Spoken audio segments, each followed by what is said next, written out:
Hello friends, मैं हूं doctor नवीन चंद्रा और स्वागत करता हूं आपका अपने यूट्यूब चैनल जीएस वर्ल्ड पर। हम लोग का अध्ययन का विषय है पेशवा के अधीन मराठा। यानी कि जब पेशवा मराठा साम्राज्य के प्रमुख बन गया तो सारी की सारी शक्तियाँ पेशवा में अधीन हो गई और छत्रपति नाम मात्र का राजा रह गया, यानी कि सिर्फ महलों का महापौर बन के रह गया। तो हम लोगों ने जो पेशवा के बारे में पढ़ा उनमें शक्तिशाली पेशवा कौन कौन थे। तो बालाजी विश्वनाथ, जहाँ से इसकी शुरुआत होती है, बालाजी विश्वनाथ, और उनका पुत्र होगा बाजीराव प्रथम, जो 1720 में पेशवा बनेगा और 1740 में इसकी मृत्यु हो जाएगी। और 1740 में उसका पुत्र बाजीराव का पुत्र होगा बालाजी बाजीराव, और वो भी 1761 ईस्वी में पानीपत के तृतीय युद्ध के शोक से उसकी भी मृत्यु हो जाएगी। हम लोग देखेंगे क्या कि हम लोगों ने इन तीन पेशवाओं के बारे में अध्ययन कर चुके हैं और पानीपत का युद्ध विस्तार से हम लोगों ने अध्ययन किया। इससे किसी भी प्रकार का सवाल छूटने का अब हम लोग को डर नहीं है, क्योंकि सारे के सवाल इसमें कवर हो जाएंगे। और इसके बाद जो पेशवा बनते हैं, पानीपत के प्रथम युद्ध, तृतीय युद्ध के बाद जब पेशवा बालाजी बाजीराव की यानी कि नाना साहब की मृत्यु हो जाती है, अकाल मृत्यु, तो उसके बाद उसका जो पुत्र होता है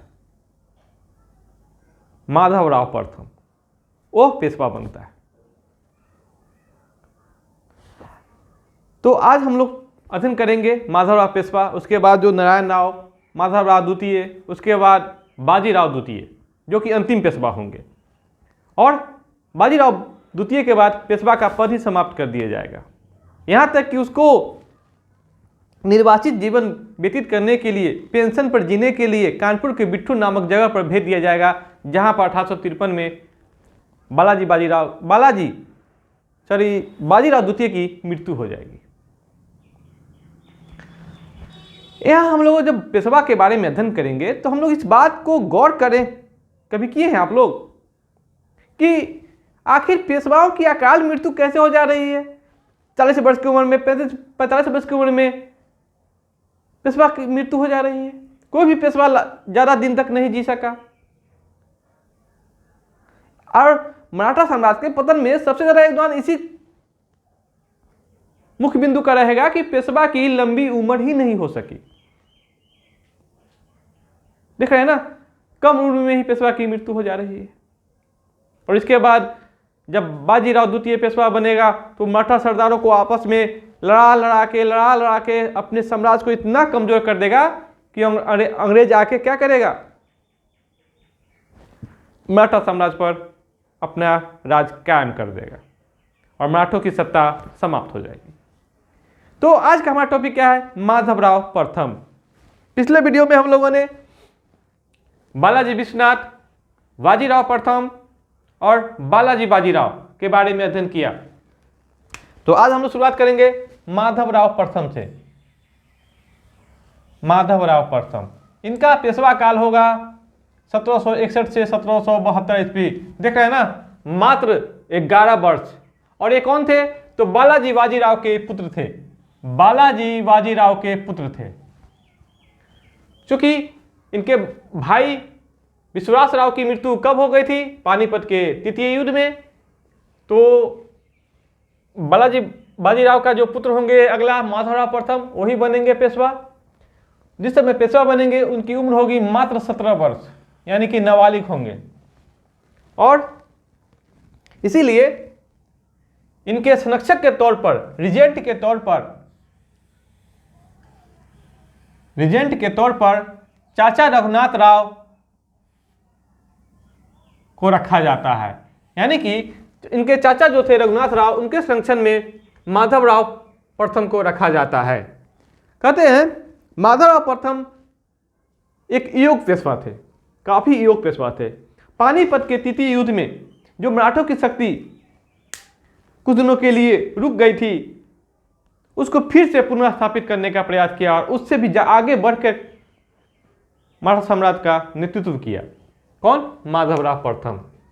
सबसे पहले इन्होंने 1763 ईस्वी में। कब? 1763 ईस्वी में निजाम को पराजित किया। और निजाम को पराजित करके, क्योंकि निजाम और मराठा के बीच में काफी युद्ध हुए हैं, ये अलग बात है कि हर युद्ध में निजाम को पराजय का सामना करना पड़ा, लेकिन निजाम अपने हट के स्वभाव से अलग नहीं हुआ, वो बराबर मराठाओं से युद्ध करता रहा। और अंत में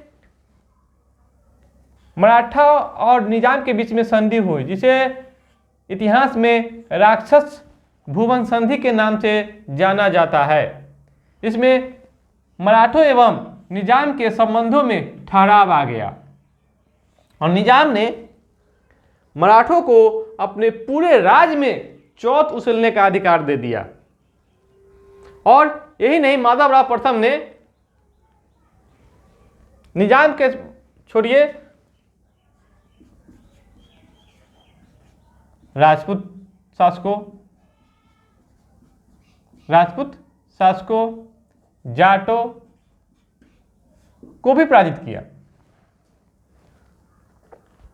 जो इनको दुख पानीपत के युद्ध में जो घाव लगा था कि राजपूत शासक जाट सिख इनको मदद नहीं किया था, तो फिर से देख रहे हैं ना कि राजपूत शासकों जाटों से दोस्ती करने के बजाय फिर से उस पर क्या किया जा रहा है? युद्ध हमला किया जा रहा है, आक्रमण किया जा रहा है। मराठे भी अपनी गलती को बार बार दोहराते रहते हैं। अगर यहीं पे वो राजपूत शासकों से फिर से दोस्ती का हाथ बढ़ा देते, जाटों से दोस्ती का हाथ बढ़ा देते, सिखों से, तो इससे हिंदू पातशाही की स्थापना भी हो जाती और मराठा साम्राज्य कायम भी रहता। लेकिन मराठे भी अपने गलतियों से नहीं सीखते। और उस समय के सबसे महत्वपूर्ण शासक थे मैसूर के हैदर अली। उनको भी मराठों ने पराजित करके चौथ उछलने का काम किया। ये हैदर अली कौन थे? तो मैसूर के एक महानतम शासक और टीपू सुल्तान के पिता थे। कहते हैं हैदर अली ने अंग्रेजों को भी पराजित किया था। अंग्रेज भी हैदर अली से युद्ध करने से पहले सोचता था, क्योंकि हैदर अली काफी निपुण था युद्ध क्रिया के कौशल में या उसके सेना के प्रशिक्षण में किसी प्रकार की कोई कमी नहीं था। यही नहीं, 1772 का समय काल एक ऐसा होता है महत्वपूर्ण भारतीय इतिहास में कि पेशवा कौन? माधवराव प्रथम ने अपने मराठा सरदार ग्वालियर के सरदार महादजी सिंधिया की सहायता से निर्वासित जीवन व्यतीत कर रहे मुगल बादशाह शाह आलम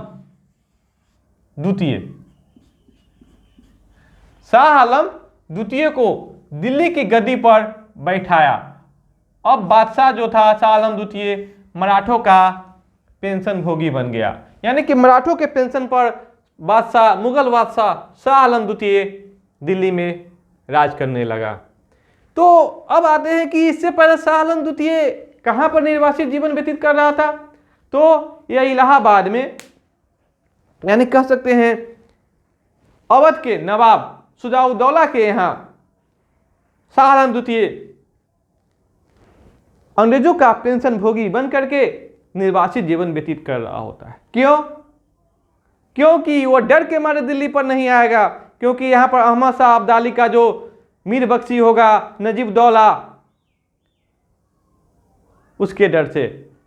ऐसा नहीं है, नजीब दौला बार बार निमंत्रण देता रहता है कि आप आ जाइए, अपनी गद्दी को संभालिए, लेकिन ये डर के मारे नहीं जाते हैं कि नजीब दौला क्या करेगा, हमको मार डालेगा।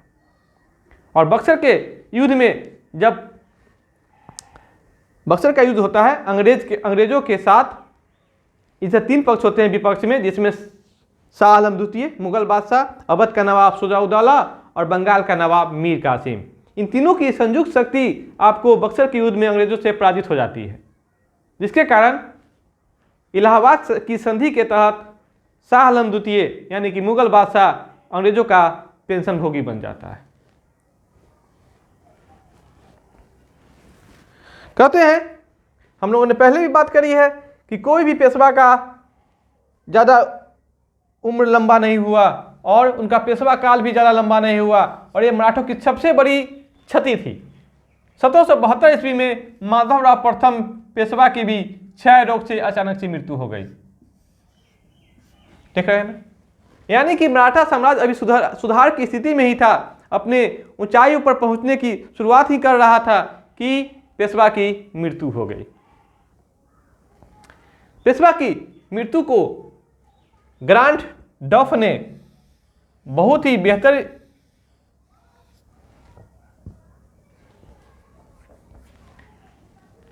पेशवा की मृत्यु के बारे में ग्रांट डफ ने बहुत ही बेहतर लिखा है कि मराठा साम्राज्य के लिए पानीपत का मैदान उतना घातक सिद्ध नहीं हुआ जितना कि पेशवा की असामयिक मृत्यु और सामयिक मृत्यु। देख रहे हैं, अचानक सी मृत्यु हो जाती है पेशवा माधवराव प्रथम की। यह मराठों को फिर से पुनर्स्थापित कर देता है, लेकिन इसकी मृत्यु ने वो सारी जो किया धरा था उस पर पानी फेर दिया, क्योंकि इसके बाद जो 30 वर्ष का समय काल होगा वो मराठा सरदारों के बीच में आपस में लड़ने का एक केंद्र बन जाएगा। यहां देखेंगे, मैं लिखा भी यहाँ पे कि अंतिम 30 वर्षों का मराठा इतिहास महादजी सिंधिया उत्तर में तथा नाना फडणवीस दक्षिण में प्रभावशाली रहेंगे, और यही नहीं, मराठा पेशवा केवल नाम मात्र का अधिकारी रह जाएगा और मराठा नेताओं में शक्ति के लिए संघर्ष होता रहेगा। मराठा पेशवा केवल नाम मात्र का अधिकारी रह जाएगा। पहले देखेंगे, संगोला की संधि से पहले ही पेशवा क्या था? महत्वपूर्ण था, छत्रपति नाम मात्र का रह गया, और माधवराव प्रथम की मृत्यु के बाद अब पेशवा नाम मात्र का अधिकारी रह जाएगा और मराठा नेताओं में शक्ति के लिए संघर्ष होता रहेगा। कौन कौन? जैसे कि गायकवाड़, भोसले, सिंधिया, इन लोगों के बीच में अपनी शक्ति को दिखाने का मौका मिल जाएगा, और सभी चाहेंगे कि हम मराठा साम्राज्य को नेतृत्व करें, हम करें। ठीक है। माधवराव प्रथम के बाद अगला पेशवा बनते हैं नारायण राव। इनका कार्यकाल देखिए 1772 से 1773, मात्र 1 वर्ष। ये कौन थे? तो माधवराव प्रथम का भाई था। ठीक है।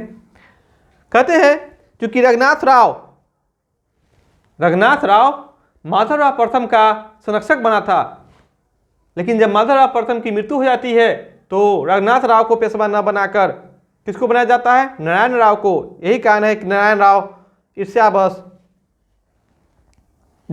का हत्या रघुनाथ राव ईर्ष्यावश कर देता है। रघुनाथ राव द्वारा इसकी हत्या कर दी जाएगी। किसका? नारायण राव पेशवा का।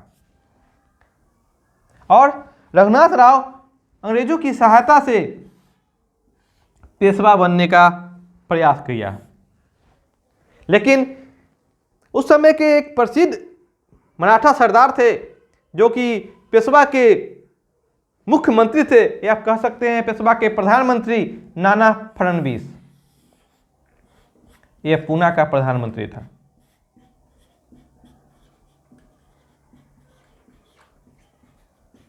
पूना का प्रधानमंत्री कहिए या पेशवा का प्रधानमंत्री कहिए।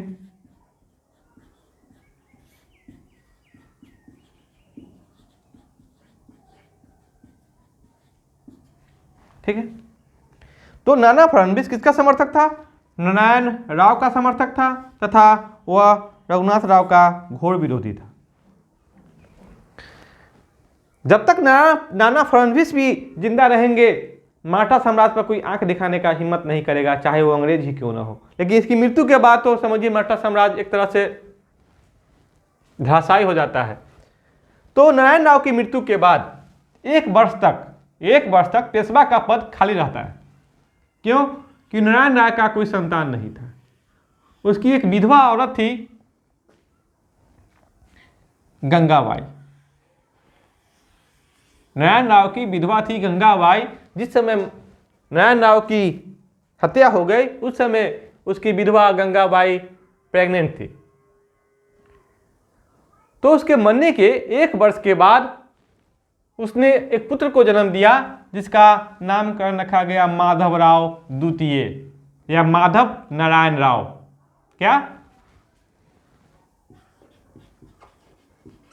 माधव नारायण राव द्वितीय या माधवराव द्वितीय या माधव नारायण राव।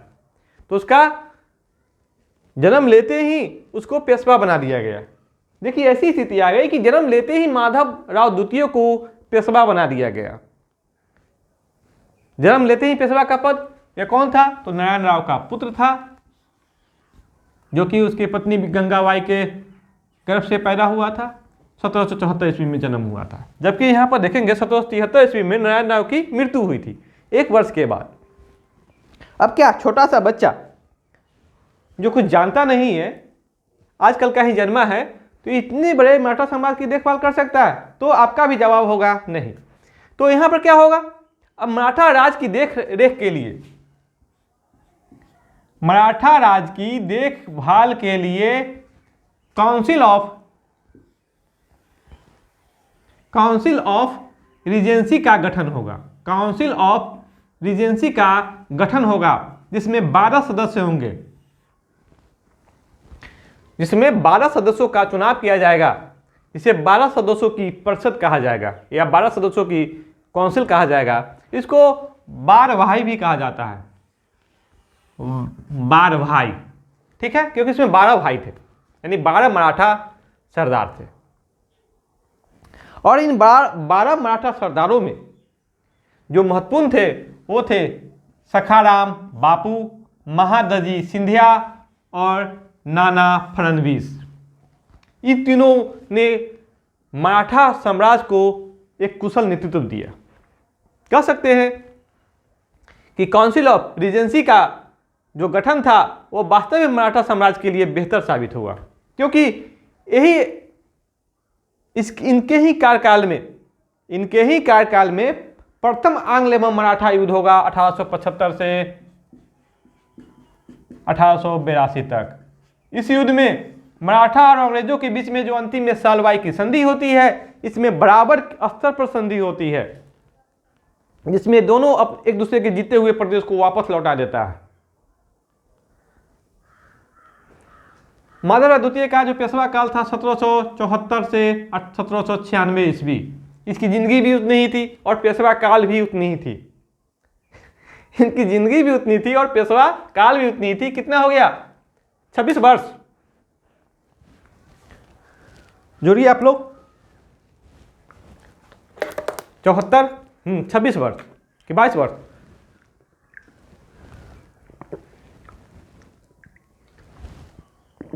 22 वर्ष। आप लोग का मैथ भी अच्छा है। तो 22 वर्ष का इनका शासनकाल भी हो गया पेशवा का, और 22 वर्ष इनकी जिंदगी भी हो गई। 1796 में इसकी मृत्यु हो जाती है। तो उसके बाद बाजीराव द्वितीय जो रघुवा का पुत्र था, ये तो खुद पेशवा नहीं बन सका, लेकिन इसका पुत्र बाजीराव द्वितीय पेशवा बन गया। उनका पेशवा काल हो गया 1796 से 1818, यानी कि लगभग 22 वर्ष। आप देखेंगे सबसे लंबा पेशवा काल है इनका, क्योंकि देखेंगे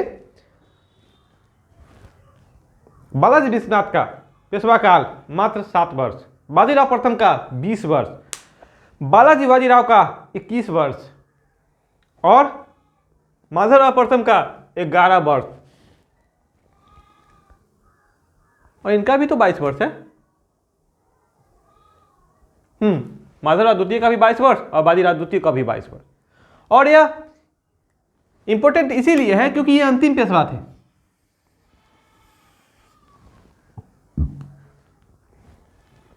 और यह अंग्रेजों की सहायता से पेशवा बना था, अंग्रेजों की सहायता से पेशवा बना था। बाजीराव द्वितीय एक काफी स्वार्थी व्यक्ति था और शासन के अयोग्य था और एक महत्वाकांक्षी पेशवा भी था। यह अपने आप का स्तर जो है ऊंचा दिखाने के लिए, इसका स्तर उस लायक था नहीं, लेकिन अपने आप को ऊंचा दिखाने के लिए इसने कूटनीति का सहारा लिया और कूटनीति का सहारा लेकर गायकबर हो, सिंधिया हो, भोसले हो, इन लोगों को आपस में, होलकर हो, इन लोगों को आपस में क्या किया, लड़ाने लगा और अपने आप को ऊपर ऊंचा दिखाने लगा। और इसकी सबसे बड़ी जो गलती थी, पहले देख लेते हैं यहाँ पे, वह मराठा सरदारों को आपस में लड़ाकर अपनी सर्वोच्चता सिद्ध करता था। क्या थी, देखेंगे यहाँ पर एक बहुत बड़ी कूटनीति है। और इसकी सबसे बड़ी गलती यही थी कि 1802 ईस्वी में ये अंग्रेजों के पास भाग गया और वहां पर जाके बेसिन की संधि या बसिन की संधि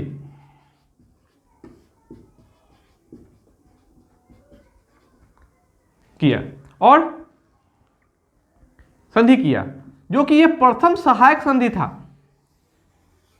अंग्रेजों ने जो बाजीराव द्वितीय, जो कि मराठा का अंतिम पेशवा था, उसके साथ जो संधि किया बेसिन का, वो इतिहास में प्रथम सहायक संधि के नाम से जाना जाता है। अब सहायक संधि क्या है, ये तो मॉडर्न इंडिया का महत्वपूर्ण टॉपिक है, लेकिन हम आपको यहाँ पे बता दिए चलते हैं कि ये जो था सहायक संधि, इसके तहत एक प्रकार के कह सकते हैं विदेश मंत्रालय, सुरक्षा मंत्रालय और उसके दरबार में, यानी कि पेशवा के दरबार में अंग्रेज का रेजिडेंट रहा जाता था, प्रतिनिधि रहता था। एक प्रकार का ये तो आधा नियंत्रण, पूर्ण संपूर्ण राज पर आधा नियंत्रण, जो धीरे धीरे करके अंत में उसको पूरा बना लेता था। यानी कि राज को अपने में मिलाने की यह प्रथम प्रयास था। तो माधवराव द्वितीय के काल में, पेशवा काल में प्रथम आंग्ल मराठा युद्ध हुआ था 1775 से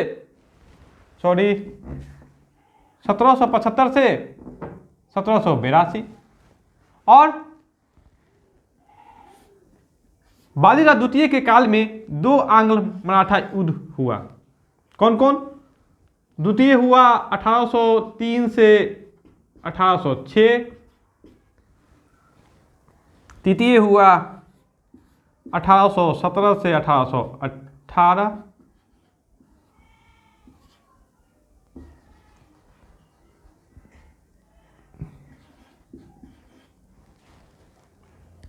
फरवरी 1818 में पेशवा बाजीराव द्वितीय अंतिम रूप से अंग्रेजों से पराजित हो गया और अंग्रेजों ने पेशवा का पद समाप्त कर दिया। यही नहीं, उसने पेशवा को मराठा साम्राज्य से ही बाहर हटा दिया और बाजीराव द्वितीय, पेशवा बाजीराव द्वितीय को कानपुर के निकट मिठुर में पेंशन पर जीने के लिए भेज दिया।